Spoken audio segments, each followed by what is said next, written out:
À tous ceux qui réalisent que Noël, c'est dans moins de 15 jours. À ceux qui ne s'inquiètent pas parce qu'ils vont rentrer chez leurs parents, mettre les pieds sous la table et profiter. Et aux parents qui s'inquiètent, eux. Bah ouais, faut tout préparer, les enfants mettent les pieds sous la table dès qu'ils arrivent. Quelle ingratitude! Pour vous aider, dès mardi, Intermarché vous offre 34% de remise immédiate sur une large sélection de foie gras. Et c'est aussi sur notre appli. Intermarché, tous unis contre la vie chère. Jusqu'au 22 décembre, valable sur une sélection de produits porteurs de l'offre. Modalité sur intermarché.com. Pour votre santé, évitez de grignoter. Sud Radio 7 Excellent, Judith Belair. Bonsoir à toutes et à tous, c'est Excellent comme chaque dimanche à 19h. Il fait partie de la jeune génération de chefs qui s'impose. Révélé au grand public lors de la 10e édition de Top Chef où il a atteint les quarts de finale, Florian Barbaro a confirmé son talent, sa créativité. Florian, vous êtes le fondateur du concept Quelque part. C'est une collection de restaurants ayant pour but de proposer une expérience culinaire, une sorte de restaurant sans adresse fixe. Et depuis le mois de mai, vous êtes dans le 9e arrondissement de Paris. Vous venez, on l'espère, avec quelques secrets de cuisine. Bienvenue. Et puis d'ailleurs, vous venez avec plein de belles pâtisseries. Je tiens à le préciser pour les auditeurs. Bonsoir, merci, oui, exactement. Je vous en prie. C'est Excellent, c'est l'émission qui crée le lien. Il incarne l'engagement et la volonté de transmission de son entreprise historique. Thomas Levet est directeur exécutif de la Caisse d'épargne Île-de-France, président aussi du cercle MBC et de l'association pour Histoire des caisses d'épargne. Alors Thomas, vous nous venez avec Pionnière, un livre qui explore l'histoire fascinante des caisses qui existe depuis 1818. C'est passionnant, c'est produit par cette association. C'est un regard unique sur une institution qui a su se réinventer tout en restant fidèle à ses origines. Puis vous allez nous raconter un peu de vous, on l'espère aussi. Bienvenue Thomas Levet. Merci beaucoup, Judith, de cet accueil si chaleureux. Avec plaisir. C'est Excellent, bienvenue chez vous. Alors, je le rappelle, Florian Barbaro, vous êtes à la tête avec le pâtissier Pierre-Henri Lecomte de Quelque part. Alors là, c'est Les Abysses, c'est un nouveau concept de restaurant. Vous êtes installé depuis mai à Paris, dans le 9e. Alors, expliquez-nous déjà le concept du restaurant éphémère. Est-ce que vous changez vraiment régulièrement d'adresse ou finalement ça reste dans un lieu? Qu'avez-vous à dire là-dessus? Parce que je vous vois hocher la tête. Plein de choses. Du coup, on est installé depuis mai 2022. Oui. Et c'est éphémère, non, puisque on a bien une adresse fixe. Ouais. En fait, le concept Quelque part invite à la découverte d'un univers selon l'expérience proposée. Donc D'accord. le restaurant gastronomique qui se situe rue Ambroise Thomas, on visite, on explore les abysses. D'accord. Et du coup, on a ouvert une pâtisserie récemment, Oui. Quelque part la matière, où là on explore la matière. Donc en fait, c'est le concept qui évolue. Mais l'idée, c'est aussi de le développer dans toute la France, j'imagine. Exactement, en France, à l'étranger. Le but de ce nom mystérieux qui est Quelque part invite à la découverte d'un univers avec toujours pour nous le leitmotiv, c'est le haut de gamme et rendre nos clients heureux. Bah ça, c'est un bon leitmotiv, on aime bien dans cet Excellent.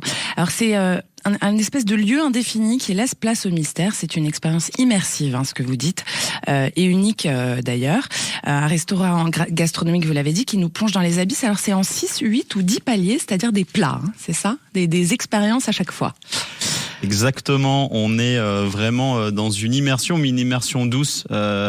J'ai pas non plus pour habitude de jouer le côté immersif où on se retrouve vraiment à Disney. C'est une immersion, mais qui invite à découvrir un univers avec vraiment une cuisine qui est en corrélation avec cet univers, d'où l'immersion. Il n'y a pas de show inutile.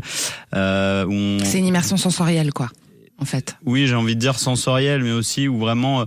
Moi, par exemple, pour avoir fait pas mal de restaurants, quand j'allais au restaurant, j'avais un petit souci d'identification, de me dire, je vais dans ce restaurant, où on est, qu'est-ce qu'il propose réellement. Et c'était vraiment mon souhait de dire là, voilà, on est dans les abysses. On va avoir une cuisine autour des produits de l'eau. D'accord. Et là est l'immersion. Ok. Et alors, justement, les abysses, pourquoi? Pourquoi les abysses? Pourquoi ce choix? Parce que c'est par goût, en fait, j'imagine. Oui, les abysses pour une raison de goût. J'adore les produits de l'eau. Ça fait sens. Mais aussi le lieu s'y prêter vraiment avec ce sous-sol où on va plonger dans les abysses et qui rend finalement cet espace hyper immersif, intéressant pour nos clients. On sait qu'être en sous-sol à Paris, c'est pas toujours sexy, et là nos clients nous réclament d'être en sous-sol parce qu'on est en face de la cuisine avec un univers immersif et bien sûr le travail des produits de l'eau. Et alors cette fameuse boutique pâtissière avec un salon de thé qui a été ouverte avec Pierre-Henri Lecomte, l'idée c'est aussi d'être en immersion, alors cette fois-ci avec la matière. Comment on fait pour être en immersion avec la matière? à ce mot immersion qui nous suit. Non, c'est vrai que l'immersion, c'est vraiment de proposer à nos clients un univers qui n'est pas habituel. Et c'est ce qu'on nous dit, même dans la pâtisserie, c'est immersif, mais le fait de découvrir un univers qui est peu habituel et où là on vient jouer avec la matière. Déjà dans les pâtisseries, on retrouve de la matière. Alors j'en ai goûté une tout à l'heure qui m'a enlevé le rouge à lèvres, mais qui est effectivement absolument excellente et assez étonnante en termes de goût en fait. L'idée c'est aussi de créer des alliages qu'on n'a pas l'habitude de goûter, quoi. Exactement, je dirais que c'est vraiment une des ambitions de quelque part, et on amène nos clients, c'est dans des associations de saveurs qui sont peu habituelles. Après on reste toujours dans la gourmandise et dans les techniques de base, très important, mais on a vraiment là comme le chocolat anchois par exemple qui bouscule un petit peu, mais avec de la maîtrise. C'est normalement. Vrai qu'on s'attend à être étonné. Alors transmettre c'est capital pour vous, Florian Barbaro. Sur votre Instagram, il s'appelle d'ailleurs École de cuisine virtuelle. Vous partagez vos tips. Ça va des œufs brouillés à tous les plats en fait finalement assez simples aussi qu'on apprend à faire avec vous de manière un peu plus élaborée. Hein, c'est ça l'idée ? Très juste. Ouais. Exactement. Je voulais que je dise un mot là-dessus. Allez-y, je vous en prie. En fait, pour les réseaux sociaux, pareil, on a beaucoup de personnes qui partagent des recettes maintenant. J'avais envie, pour pouvoir réaliser ces recettes, de transmettre les bases, puisque j'ai un esprit très formateur. J'ai des apprentis avec moi. D'accord. Et du coup, pour toutes les personnes qui me suivent sur les réseaux, elles peuvent apprendre toutes les bases de A à Z qu'on retrouve dans le cuisine de référence. Bravo. Et alors, je vous cite, il faut apprendre les bases de la cuisine en s'amusant, quoi. Il faut s'amuser, en fait, dans ce qu'on fait en général. Je pense que dans la vie, surtout avec cette période, on a envie de s'amuser et c'est un métier de plaisir, de passion et de transmission, donc c'est fait pour s'amuser. Thomas Levet, avec ce livre Pionnière, l'esprit caisse d'épargne, c'est un peu ce que vous faites aussi, vous vous amusez, vous rendez ludique finalement l'histoire des caisses d'épargne pour mieux la transmettre en fait. Hein, c'est ça. C'est exactement ça. Les caisses d'épargne sont nées en 1818. Tout le monde connaît les caisses d'épargne. Tous les Français connaissent les caisses d'épargne. Ça fait partie de l'inconscient collectif. Absolument. La culture collective. Et les caisses d'épargne sont sur leur territoire régional, elles appartiennent 100% à leurs clients, d'actionnaires à travers le monde, etc. Et elles ont une particularité depuis leur origine, c'est qu'elles ont été fondées par deux grands philanthropes, le duc de la Rochefoucauld-Liancourt et Benjamin de Lesser. Je ne vais pas faire un cours d'histoire sur ces deux personnages, mais je reviendrai pour ça. On va en parler, non mais surtout on va en parler après, vous allez pouvoir... Mais ils ont créé l'épargne de précaution. Ouais. Donc l'épargne de précaution aujourd'hui, c'est l'épargne populaire. Il faut se rendre compte de ce que c'était, c'est éviter que le salaire touché en liquide au jour le jour soit dépensé le jour même. Il n'y a pas de sécurité sociale, il n'y avait pas tout ça. Bon. Et les caisses d'épargne, pendant 2 siècles, au 19e et au 20e, ont accompagné les grandes évolutions de la société. Mais d'une façon inimaginable. Au-delà de ce que les gens imaginent. Et ce qui est intéressant dans ce livre, parce que vous allez pouvoir justement nous raconter toute cette histoire juste après, ce qui est intéressant dans ce livre, c'est que quand on le feuillette déjà, on retient les dates, on retient le vivre ensemble, on retient l'engagement, c'est parsemé de belles images. Donc l'idée, c'est aussi de rendre attractif. Oui, c'est de rendre attractif. Je veux dire, l'histoire, il faut pas se la raconter. Il faut la raconter. Il faut raconter l'histoire, les exemples concrets, les choses concrètes. Et pourquoi il faut raconter l'histoire ? Parce qu'aujourd'hui, on est en pleine bifurcation, plein basculement, pleine métamorphose de la société. Et donc cette histoire nous permet d'imaginer l'avenir et d'écrire l'avenir. Bien sûr. Voilà, donc c'était le bon moment d'écrire ça, peut-être pour remonter le moral aux gens, en disant regardez d'où on vient. On dit toujours, c'est un peu un lieu commun, dire regardez d'où vous venez, vous saurez mieux où vous allez. Mais c'est un lieu commun. Nous, on entend jouer notre rôle, et quand on a 2 siècles et qu'on est encore vif, frais et plein d'idées, je vous donnerai des exemples tout à l'heure de comment aujourd'hui on est dans la philosophie parfaite de nos fondateurs. Bien sûr. Alors pour rebondir justement, Florian Barbaro, je vous cite à nouveau, vous nous dites « La cuisine est ma façon de raconter une histoire à travers chacun de mes plats, une cuisine résolument tournée vers les produits de la mer, donc, qui s'inspire de mes racines bien ancrées dans la terre. » Donc on peut pas faire sans le terroir non plus, hein, Florian Barbaro. Non, tout est résumé. C'est vraiment le terroir qui fait la richesse de notre gastronomie.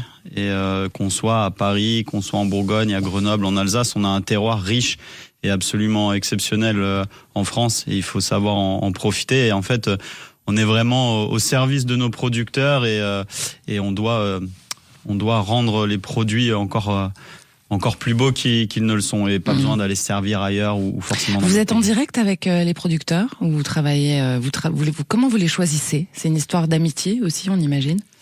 Alors, choisir un producteur, souvent ça devient une histoire d'amitié à force de travailler avec eux. Et c'est le bon produit au départ, évidemment. C'est ça, c'est le bon produit. Ça a été 2 ans de sourcing avant l'ouverture du restaurant, parce qu'il y a eu le Covid et on a eu un peu de temps de discuter et aussi de démarcher. Et après, voilà, on est en direct avec beaucoup de producteurs. Certains autres, comme le poisson, on a des intermédiaires, mais on sait d'où vient notre poisson et qui est derrière. Tout est sourcé, évidemment, et puis ça nous permet aussi de découvrir nos différentes régions et savoir-faire, quoi. Exactement, ça permet de découvrir plein de produits que même nous, cuisiniers, après 18 ans, on ne connaît pas. Notre producteur va nous dire aujourd'hui, j'ai ça à passer, dire Quesaco. Et du coup, après, on s'amuse avec le produit et c'est ça que j'appelle être au service de nos producteurs. 18 ans du haut de votre âge, vous avez commencé bientôt, Florian Barbaro. C'est vrai, un petit peu jeune. Allez, Sud Radio, c'est excellent et on le prouve. On est en compagnie du chef Florian Barbaro et de son concept de restaurant quelque part. Et puis du directeur exécutif de la Caisse d'épargne Île-de-France, Thomas Levet, et son livre Pionnière, l'esprit Caisse d'épargne. On en parle dans un instant, restez avec nous. Sud Radio, c'est excellent, Judith Belair. Merci d'avoir choisi Sud Radio, c'est excellent et vous êtes ici chez vous. On est avec le chef Florian Barbaro et son restaurant quelque part. Et puis Thomas Levet qui est président de l'Association pour l'histoire des caisses d'épargne et directeur exécutif de la Caisse d'épargne Île-de-France. Alors Thomas Levet, je l'ai dit, vous nous venez avec votre livre Pionnière, l'esprit caisse d'épargne. Déjà, je voudrais savoir, donc c'est aux éditions Talendier, il est évidemment dans le commerce. Alors, vous l'avez tout tiède sorti de l'impression avant tout le monde pour cette émission. Quel honneur. Il n'est pas encore dans le commerce. D'accord. On en a déjà vendu 7000 en pré-souscription, mais il sera dans certaines librairies, il sera sur Amazon, etc. À partir de quand il est disponible? Dans quelques jours. D'accord. Mais quand on dit, c'est pas mon livre. Non, c'est pas votre livre, c'est le livre de l'association. D'abord, on a eu l'idée de ce livre parce que j'ai l'honneur de présider l'Association pour l'histoire des caisses d'épargne internationale. Alors c'est vrai que moi j'ai une casquette de Caisse d'épargne de France qui est chère à mon cœur.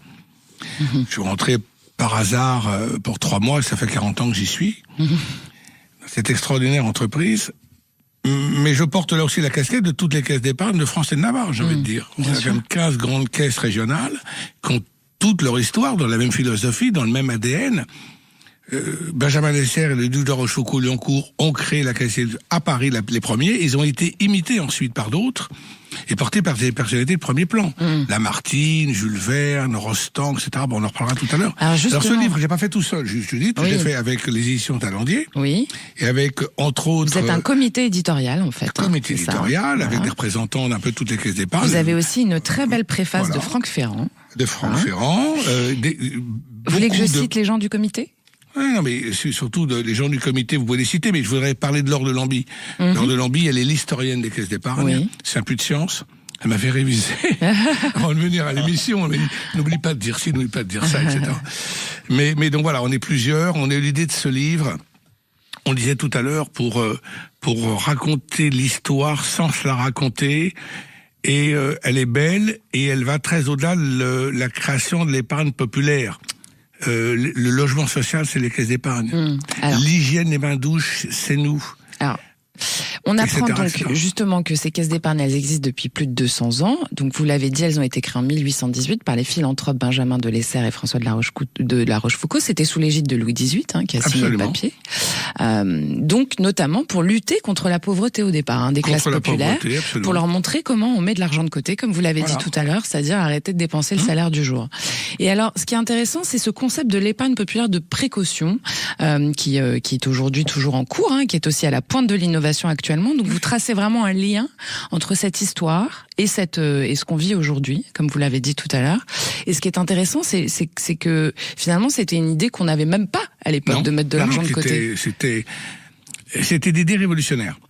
D'ailleurs, le duc de Rochefoucauld-Liancourt, c'était un progressiste un peu révolutionnaire. Et c'est Louis XVIII qui a signé donc l'acte de naissance des caisses d'épargne. C'était une idée de révolution. C'est ça. Et d'ailleurs, le duc de Rochefoucauld, pour ne parler que de lui, il a été un peu mis au banc de l'aristocratie française. Et je vous raconterai pas l'histoire de son enterrement, etc. Mais c'était des personnalités éclairées au 19e, et Benjamin de Lesser, lui, il avait une vision de l'époque pré-industrielle qui est arrivée quelques dizaines d'années après, et il était visionnaire très proche de Napoléon, et Napoléon a pris sa Légion d'honneur pour lui épingler au revers de son blason. Donc c'est des personnalités hors du commun. Et c'est aussi Il faut se montrer digne de leur héritage. Ouais. Et alors, la Caisse d'épargne, c'est la banque, qui a permis Louis Pasteur, qui a permis les Frères Lumière, l'émergence des vaccins, la santé publique, beaucoup plus tard, les équipements entre-deux-guerres, les équipements publics, les gymnases, les écoles, etc. Enfin, les écoles, les jardins d'enfants, pardonnez-moi. Les bains d'eau, je vous l'avais dit, parce que les gens ne se lavaient pas. Absolument, ne se lavaient pas, les jardins ouvriers. On a été les premiers, par exemple, c'est un des fondateurs d'une caisse d'épargne locale, parce qu'elles sont aujourd'hui 15 caisses régionales. Mais il y a encore 30 ans, il y avait un peu plus de 30 ans, il y avait 500 caisses d'épargne en France. Donc on s'est réorganisé. Le monde moderne nous a obligés à nous organiser, à nous structurer différemment, mais on a gardé l'esprit et la philosophie. Pour aller à l'essentiel, la première ville en Normandie qui a été électrifiée pour faire venir la fée électricité, comme on disait à l'époque, c'est les caisses d'épargne, les fondateurs des caisses d'épargne. Ça paraît idiot, mais qui le sait? À la pointe de l'innovation. Oui, et c'est pour ça qu'aujourd'hui, nous sommes tellement sur la territorialité que vous avez en France, rue de la Caisse d'épargne, avenue de la Caisse d'épargne, il n'y a pas d'avenue d'autres banques, effectivement, c'est vrai. Donc c'est pas neutre. Et alors l'innovation, on l'a dit de l'époque, c'était les Frères Lumière ou Louis Pasteur, et celle d'aujourd'hui, vous avez un exemple concret avec Mathieu Lehanner, qui est le designer de la vasque olympique, à qui vous avez remis un prix d'ailleurs, qui, on peut le dire ici, ne se serait pas envolé sans la Caisse d'épargne. Oui. Racontez-nous comment. Oui, alors je suis un grand bavard, vous savez. Oui. Deux choses. Oui, ça c'est tout le monde en a parlé. Tout le monde se rappelle de cette soirée mémorable, pleine d'émotions. Et cette vasque, qui est incroyable, elle a décollé parce que les caisses d'épargne on a financé Aérophile, qui est le seul société au monde, leader mondial des ballons captifs. Donc ça a aidé à faire décoller cette vasque. Mais pour rebondir sur votre propos, on accompagne la société française dans ses mutations depuis 2 siècles. On va regarder où on en est. Donc aujourd'hui, par exemple, pour donner un autre exemple, si vous m'autorisez, je vous en prie. On est en pleine mutation pour accompagner la décarbonation de la société. C'est la priorité du moment. Vous êtes à la pointe du RSE aussi, on peut le dire, c'est-à-dire tout ce qui est responsabilité sociale, écologique, le droit des femmes. On est tombé dedans. Le droit des femmes. Première caisse. Nous avons créé l'ouverture au compte pour les femmes sans autorisation de leur mari en 1881. C'était avant qu'elle ait le droit à un chéquier. Il a fallu attendre la loi de presque 100 ans. Beaucoup plus tard, presque 100 ans. Vous vous rendez compte? Bon, alors aujourd'hui, où on se pose tellement de questions pour sauver la planète, pour décarboner l'économie, pour accompagner... aujourd'hui, les Français et les Françaises, ils savent qu'ils peuvent compter sur la Caisse d'épargne pour innover et trouver des solutions, par exemple, pour financer la rénovation des logements. Et tout ça, c'est on a possible. créé des choses qui n'existent nulle part ailleurs, pour aider, par exemple, les copropriétés, les syndics, à trouver des prêts collectifs pour que chacun puisse accéder à la rénovation. Et donc, ce que je disais, c'est que tout ça, c'est possible grâce à cette histoire. D'ailleurs, votre président, le président de la Fédération des caisses d'épargne, Alain Di Crescendo, dit que si les caisses d'épargne croient en l'avenir, c'est aussi parce qu'elles ont une histoire. Donc, tout ça est vraiment lié intrinsèquement et ne peut pas vivre sans ce lien, quoi. Vous savez, l'ensemble des collaborateurs des caisses d'épargne, partout en France, ont un affecto societatis et une fierté d'appartenance qui est considérable et qui partagent aussi avec leurs clients. Bien sûr.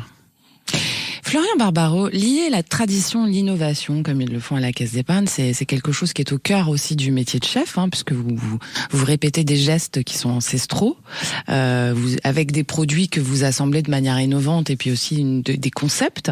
J'ai envie de dire, ça serait difficile sans tout ce passé, quoi. Je pense que c'était très juste de dire qu'il faut pas oublier d'où on vient et qu'il faut savoir rendre fiers ceux qui ont créé certaines choses qui sont notre héritage aujourd'hui. Et nous, en cuisine, c'est tout l'exemple. Il faut avoir beaucoup d'humilité parce que on nous dit toujours votre cuisine est créative, c'est exceptionnel. Enfin, toujours. On nous le dit parfois. Vous avez le droit de dire humble, toujours. Non, vous avez le droit. Et en fait, si on peut aujourd'hui arriver à créer, c'est parce qu'on a les bases. Et les bases, nous, on n'a rien inventé.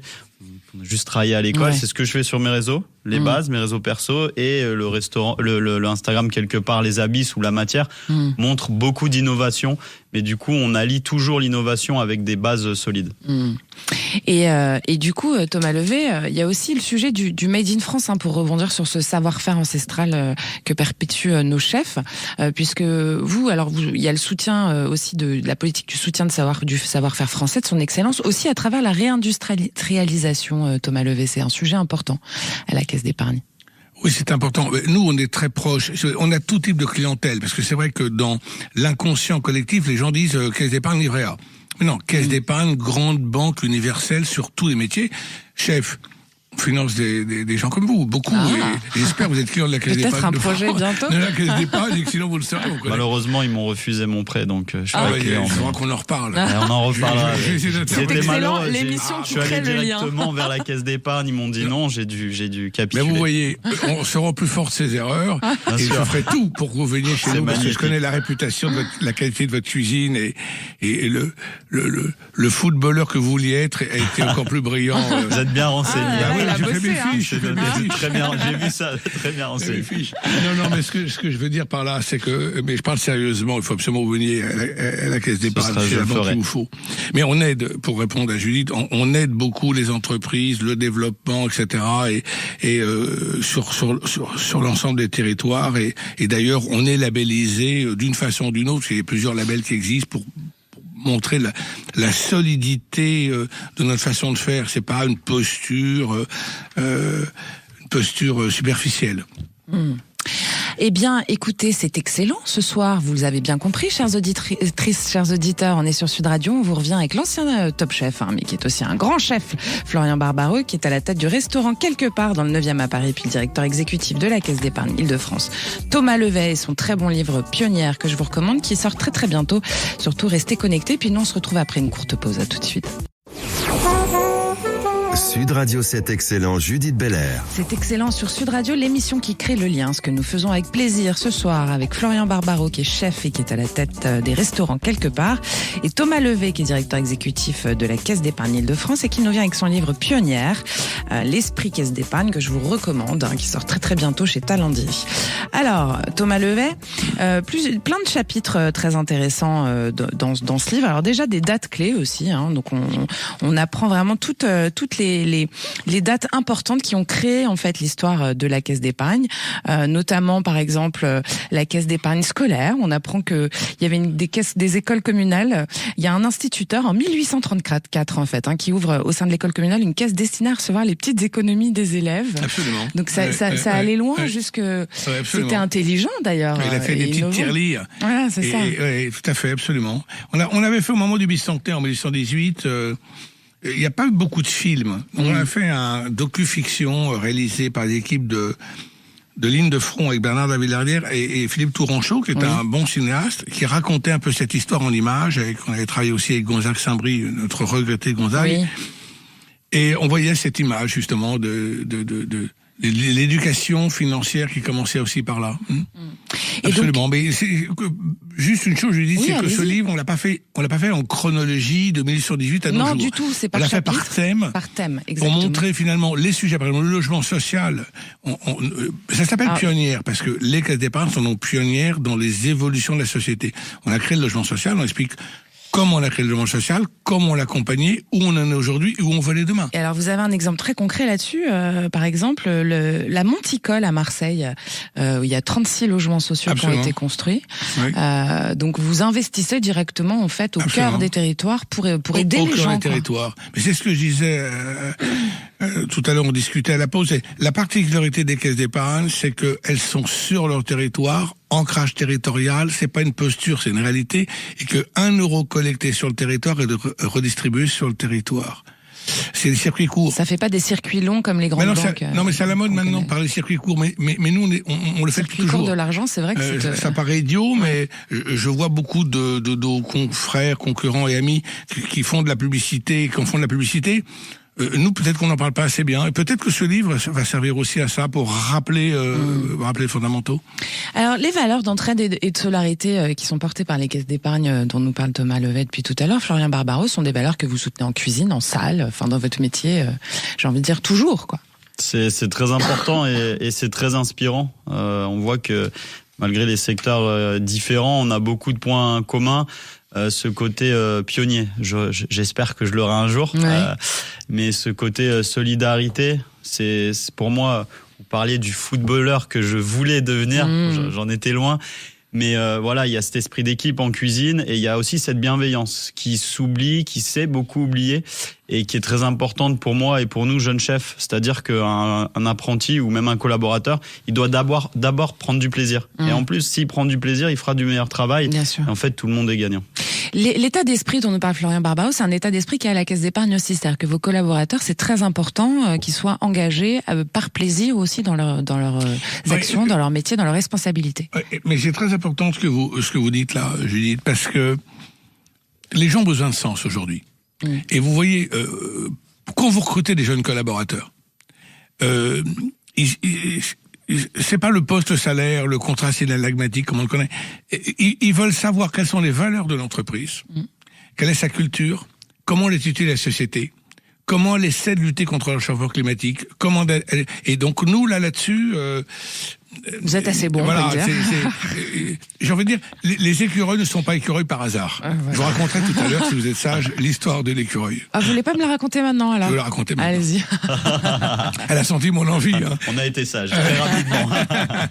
Non mais l'écureuil, parce que tout le monde je pose la question, l'écureuil depuis quand, comment? L'écureuil est arrivé entre les deux guerres. Et c'est une histoire assez émouvante. C'est deux prisonniers qui étaient dans les stalags en Allemagne, prisonniers, et il y avait un petit écureuil qui était un petit peu semi-apprivoisé, qui s'appelait appelé Didi. Et un jour, il crevait tellement de faim qu'ils ont dit on va le manger. Ah oui, on va le manger. C'est très bon l'écureuil, il paraît que c'est un petit goût de poulet. D'accord. Pendant la guerre, les gens mangeaient les écureuils, parce qu'ils avaient faim, bien sûr. Alors eux, ils ont voulu manger leur petit écureuil Didi, et il s'est échappé. Donc ils ont essayé de le rattraper. Mais vous riez, c'est vrai l'histoire, c'est une vraie histoire. Et il est allé dans un tronc d'arbre, et en voulant l'attraper dans le tronc, il s'est rendu compte qu'il y avait plein de noisettes de réserve. Du coup? Et ils ont mangé les réserves et pas l'écureuil. C'est ça. Et ça leur a donné l'idée de mettre des noisettes de côté.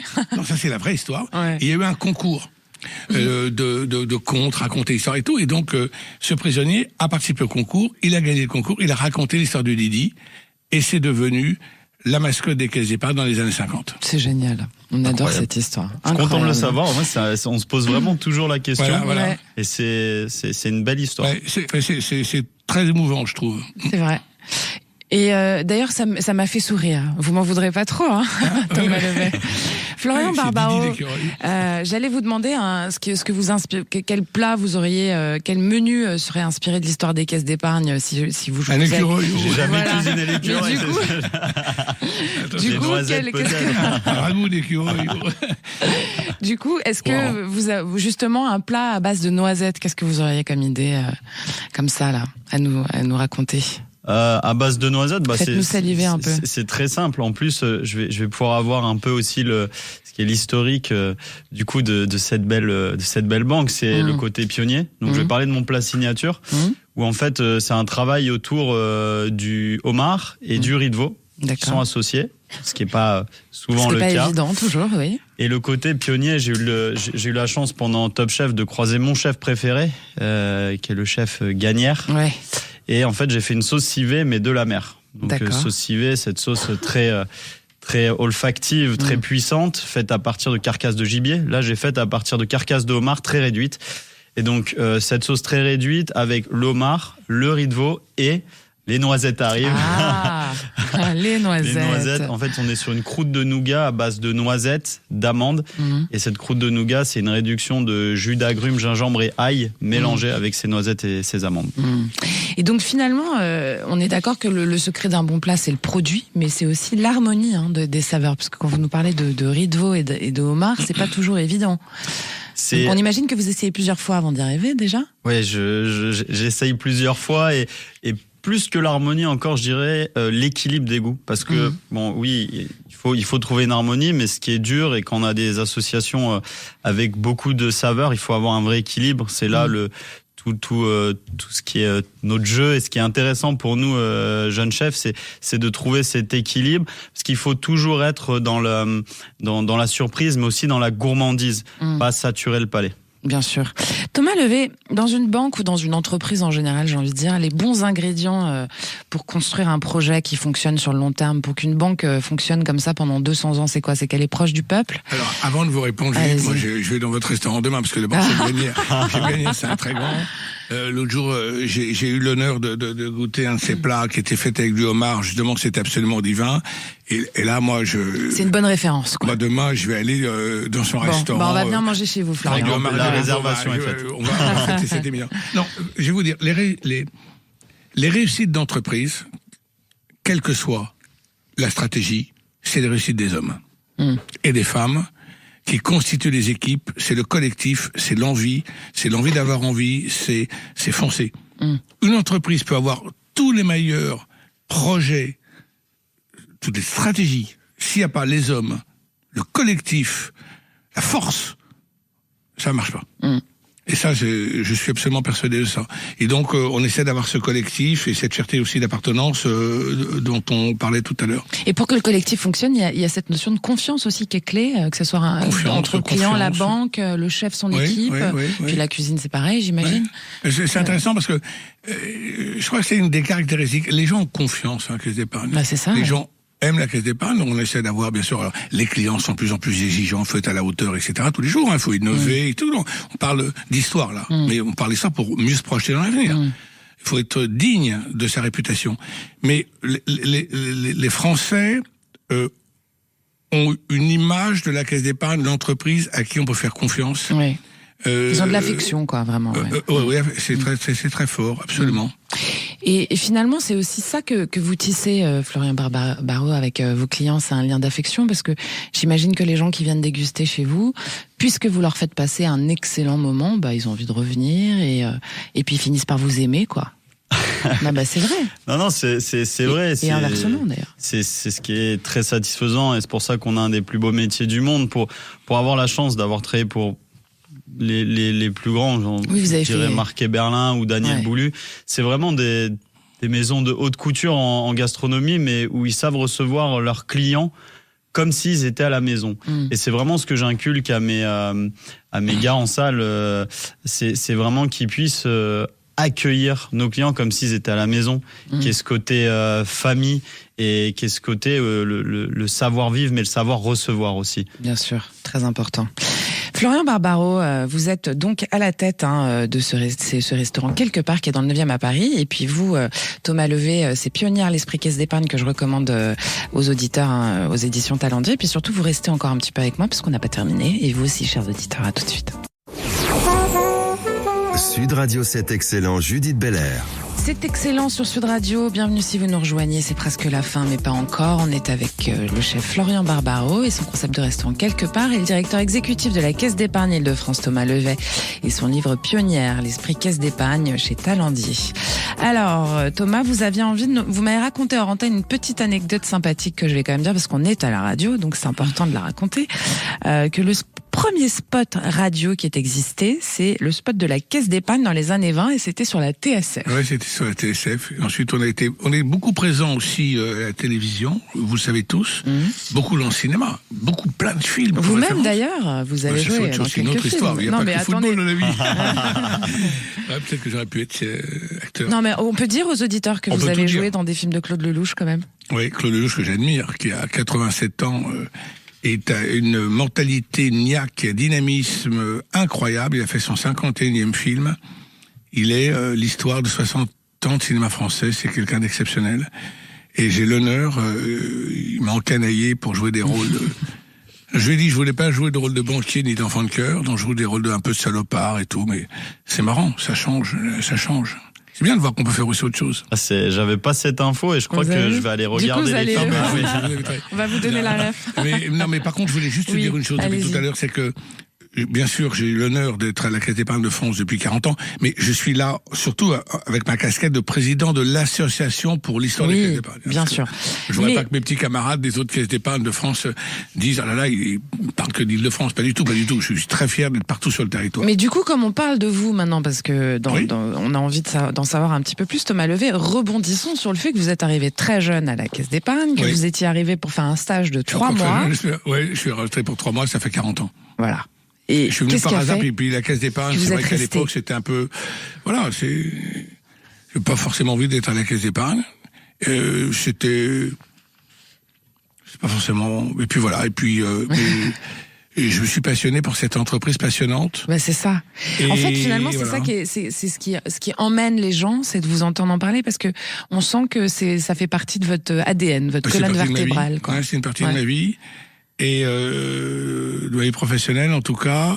Et j'ai rencontré des gens formidables. Et vous voyez aujourd'hui, je m'intéresse beaucoup à l'histoire des caisses d'épargne parce que c'est une force d'avenir, c'est une promesse d'avenir. Et on peut pas décevoir ça. Et vous voyez l'utilité à la société.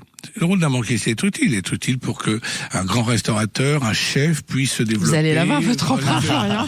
Il viendra à la caisse d'épargne. Avant la fin de l'émission, on a un nouveau client. J'étais pas bien là, mais donc, si vous voulez, et on l'a vu pendant le Covid. Ouais. Pendant le Covid, parce que les banquiers, on les aime pas toujours. Et sauf pendant ceux le de la Covid, caisse d'épargne, on s'est rendu compte, le président Didier Pateau, là, il racontait ça hier à une convention, il disait, quand à 8h les gens sortaient sur les balcons pour ceux qu'on a, ils applaudissaient le corps médical, les infirmières, mais on espère aussi qu'ils applaudissaient les banquiers qui étaient obligés d'être ouverts. Bien sûr. Et à l'époque, c'était compliqué, parce qu'il fallait un certain courage, hein. Et on a accompagné les entreprises. Et donc maintenant, le Covid, j'espère que c'est derrière nous, ça remontre à tout le monde que les banques sont d'utilité publique. Ils sont de la proximité. Et donc on va s'engager dans l'avenir pour accompagner tout ça, les transitions, être encore plus utiles. Alors Florian Barbaro, on l'a compris, vous vouliez être footballeur quand vous étiez petit. Et puis vous êtes devenu chef. Alors qu'est-ce qui s'est passé ? C'est une longue histoire. Non, footballeur, j'étais pas mauvais en foot, et j'ai été recruté et prédestiné à un bel avenir dans le foot. Après, j'avais aussi des soucis de croissance. Alors c'est pas les fameux ligaments croisés qui m'ont empêché d'être footballeur, ça je les ai fait il y a 2 ans. D'accord. C'était déjà trop tard pour la carrière. Mais du coup, voilà, on m'a fait comprendre que j'avais plus d'1 an et demi d'arrêt du sport, parce que j'ai une maladie immunitaire depuis que je suis jeune, et du coup ça c'était pas compatible à cet âge-là. Et j'ai cherché un travail où je pouvais avoir tout simplement cet esprit sportif. C'est vraiment ce qui me plaisait, cet esprit-là. Et puis le petit frisson qui va avec aussi, quoi. C'est ça, l'adrénaline du service qu'on peut retrouver dans le sport, l'esprit d'équipe. Et puis j'ai fait un stage d'1 semaine en cuisine, et ça fait 18 ans que je fais des stages d'1 semaine. Vous voyez, comme quoi vous avez un autre point commun tous les deux. Je peux dire juste un petit mot, parce que on a un autre point commun. Ouais. Et quand on disait qu'on applaudissait les banquiers, moi oui. Et je suis très content de faire cette émission avec vous et Monsieur Levé aussi, parce que mon papa est banquier. Il vient de partir à la retraite et il a fait 40 ans à la banque. Et quand je vois des messieurs comme Monsieur Levé, c'est assez touchant, parce que je me dis que ma génération, on n'a plus ces messieurs-là ou ces dames qui sont prêts à faire 40 ans de carrière dans une entreprise comme vous l'avez fait à la banque. Et je trouve ça hyper respectueux. Moi, mon père l'a fait. Et voilà, c'était un petit clin d'œil. C'est vrai qu'aujourd'hui, il y a une tendance au zapping. C'est ça. Alors pas forcément dans vos équipes, si je peux me permettre, Thomas Levet, vous arrivez à les fidéliser quand même, parce que le but c'est ça, c'est par qui on les dirige. Faut pas les décevoir non plus. Je vais le dire quand même, c'est dur.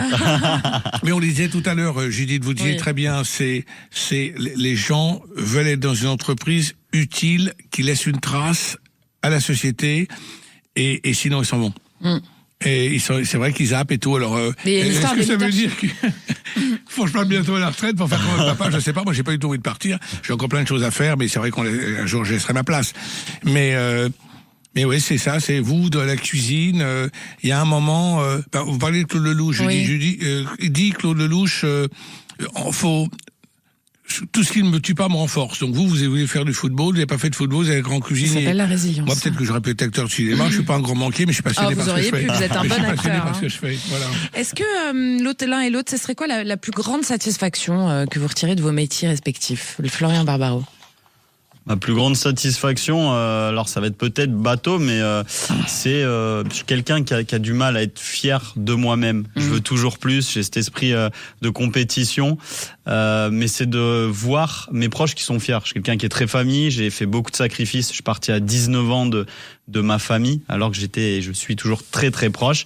Ça fait maintenant 15 ans et je les vois fiers au quotidien de ce que je réalise, même si moi je me dis que c'est que le début. Et ça, c'est vraiment ma plus grande satisfaction. Et vous, Thomas Levet? Oui, chef, on a un point commun encore, c'est que moi je suis jamais content de ce que je fais, et c'est ma force. Mais c'est pas une pudeur de fausse modestie, je veux toujours le coup d'après. Et donc c'est le point commun qu'on a. Moi, ce qui me satisfait dans la vie, je m'appelle Thomas Levet, et mon saint patron, c'est saint Thomas, l'apôtre, qui ne croit que ce qu'il voit. Et moi, j'ai besoin de concret, et j'ai besoin de voir mes réalisations, et j'ai besoin qu'elles soient utiles. Donc moi, j'ai besoin d'utilité, d'avoir apporté quelque chose, et j'espère que le jour où je tournerai la page pour faire autre chose, peut-être que je ferai acteur à ce moment-là. Un vieil acteur roublard. Ça vous va tellement bien. Je pense, non, mais je peux faire pape aussi, je peux pas que roublard. Je peux faire enfant. Moi, je veux pas faire ni enfant de cœur, ni banquier, parce que les banquiers, les gens font très bien. Je veux pas, vis-à-vis de mes petits camarades, stigmatiser la profession, mais je me vois bien faire tout. Bon. Chef cuisinier. Peut-être chef cuisinier. Ouais, je préfère chef ça cuisinier. Ça vous irait bien, ça. On m'a même proposé chirurgien au cinéma. Aussi, le cinéma, on triche beaucoup. Hein. C'est le réalisateur qui fait tout, pas l'acteur. Donc oui, pour revenir à ça, saint Thomas, l'apôtre, il aimait voir ses réalisations. Enfin, il ne croyait que s'il voyait. Et moi, je crois que ce que je vois, et j'aime bien voir l'utilité de ce que je peux apporter aux uns et aux autres. Bien sûr. La dernière question de cette émission, messieurs, même si je serais bien resté encore longtemps avec vous. On commence par vous, Florian. Que dirait l'adulte que vous êtes à l'enfant que vous étiez? Ça, c'est une belle question. C'est ma question on n'a préférée. pas les questions avant, mais c'est plus drôle comme ça.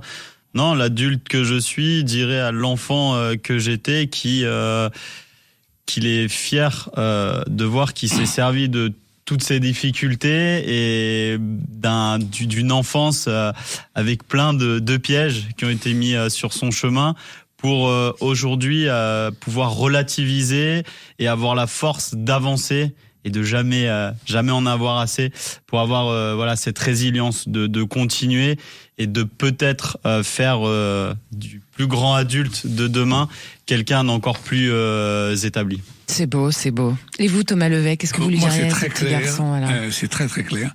Moi, je lui dirais, n'oublie jamais que la vie est trop courte pour être petite. Ça, c'est une philosophie de vie que j'ai et que j'aurais dû me dire plus tôt peut-être. Et puis, fonce. Ouais. Parce que... Mais ça, vous l'avez fait, non? Non. Non? Je regrette d'avoir été plus vite, plus fort, plus tôt. Je crois que... Non, mais c'est vrai, nous, les femmes sont plus vite, plus mûres que les hommes. Ça dépend. Et, enfin, moi, je parle pour moi. Et moi, on croit que la vie est éternelle. Et puis, je suis pas un vieux monsieur encore, mais on se rend compte que l'heure tourne, que les années passent, et je dis, si je savais que ça passe si vite, j'aurais fait plus vite, plus tôt, plus fort. Voilà, mais je n'ai pas de regrets. Vous savez ce qu'on dit, les plus belles années d'une vie sont celles qui restent à vivre. C'est magnifique. Eh ben, ça sera le mot de la fin. Merci à tous les deux, Thomas Levet et Florian Barbaros. Je vous remercie d'être venus par ici. Le Pionnière, le livre L'Esprit Caisse d'épargne, qui est chez Talendier, il sort dans pas très très longtemps, donc surtout restez bien connectés pour aller l'acheter. Je vous le recommande, c'est intéressant et très passionnant. Et puis alors, le restaurant de Florian Barbaros, il est au 1 rue Ambroise Thomas. Ça s'appelle Quelque part Les Abysses. Si vous avez envie de faire une expérience sensorielle et gustative qui sort de l'ordinaire, évidemment, vous y allez, vous y courez. Merci à Daisy qui réalise pour vous aujourd'hui, sans oublier Sud Radio, ses équipes. Vous pouvez tout réécouter en podcast sur Deezer, sudradio.fr, la chaîne YouTube de Sud Radio, les réseaux sociaux. Je vous embrasse. Je vous retrouve samedi prochain à 13h30 pour Destin de Femme. Évidemment, c'est excellent. C'est tous les dimanches à 19h. Merci.